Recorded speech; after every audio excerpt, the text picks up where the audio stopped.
ಬೆಂಗಳೂರಿಂದ ಬಳ್ಳಾರಿಯತ್ತ ದರ್ಶನ್ ಹೊರಟಿದ್ದಾರೆ. ದರ್ಶನ್ ಹೋಗುವಂತ ಕ್ಷಣದ ಮಾಹಿತಿಯನ್ನ ನಿಮ್ಮ ಮುಂದೆ republic Kannada non stop live coverage ಮಾಡ್ತಾ ಹೋಗುತ್ತೆ. ನೀವು ನೋಡ್ತಿದ್ದೀರಾ ರಿಪಬ್ಲಿಕ್ ಕನ್ನಡ. ನಾನು ಅಶ್ವದೀಪ್. ಮೊದಲಿಗೆ ಕ್ಷಣದ ಹೆಡ್ಲೈನ್ಸ್.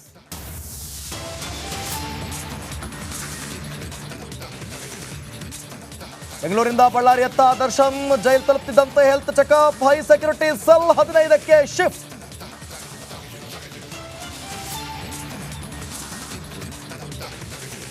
ಬಳ್ಳಾರಿ ಸೆಂಟ್ರಲ್ ಜೈಲಿಗೆ ಡೆವಿಲ್. ರಿಪಬ್ಲಿಕ್ ಕನ್ನಡದಿಂದ ಮೆಗಾ ಕವರೇಜ್.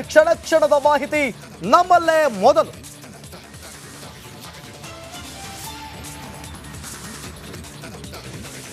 ತುಮಕೂರಿನತ್ತ ದರ್ಶನ್ ಬೊಲೆರೋ ವಾಹನದಲ್ಲಿ ಕರೆದೊಯ್ಯುತ್ತಿರೋ ಪೊಲೀಸ್. ಬೆಳಗ್ಗೆ 10 ಗಂಟೆಗೆ ಬಳ್ಳಾರಿ ತಲುಪೋ ಸಾಧ್ಯತೆ.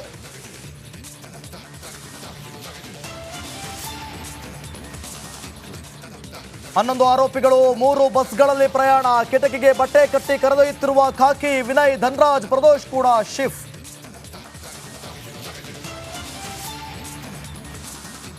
ಸಿಎಂ ಸಿದ್ದರಾಮಯ್ಯಗೆ ಪ್ರಾಸಿಕ್ಯೂಷನ್ ಉರುಳು. ವಿಚಾರಣೆ ನಡೆಸಲಿರುವ ಹೈಕೋರ್ಟ್. ರಾಜ್ಯಪಾಲ ನಿರ್ಧಾರಕ್ಕೆ ಓಕೆ ಅಂದ್ರೆ ಸಂಕಷ್ಟ ಫಿಕ್ಸ್.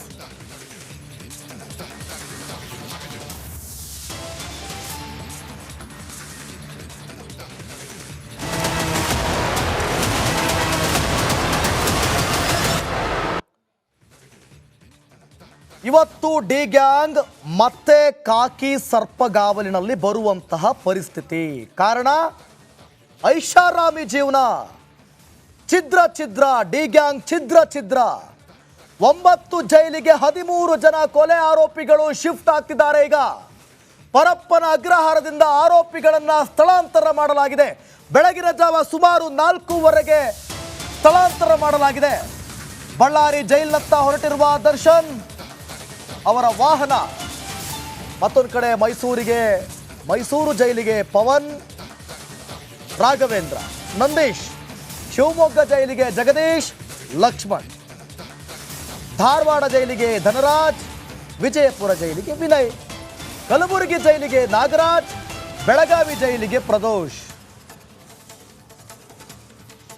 9 ಜೈಲಿಗೆ 13 ಜನ ಕೊಲೆ ಆರೋಪಿಗಳು ಶಿಫ್ಟ್ ಆಗ್ತಿದ್ದಾರೆ. ರಿಪಬ್ಲಿಕ್ ಕನ್ನಡದಲ್ಲಿ ನಾನ್ ಸ್ಟಾಪ್ ಲೈವ್ ಕವರೇಜ್ ಅನ್ನ ನೀವು ಗಮನಿಸ್ತಾ ಇದ್ದೀರಿ. ಬೊಲೆರೋದಲ್ಲಿ ಪೊಲೀಸ್ ವಾಹನ.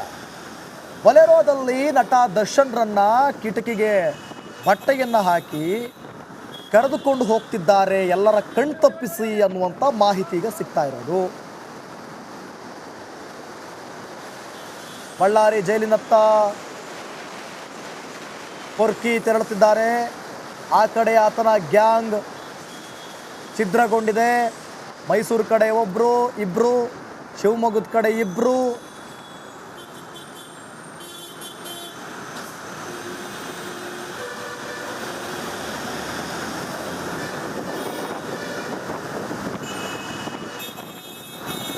ಈ ಬಗ್ಗೆ ಮತ್ತಷ್ಟು ಮಾಹಿತಿಯನ್ನು ಕೊಡ್ತಾರೆ ನಮ್ಮ ಪ್ರತಿನಿಧಿ ರೇಣುಕರಾಧ್ಯ. ಬಳ್ಳಾರಿ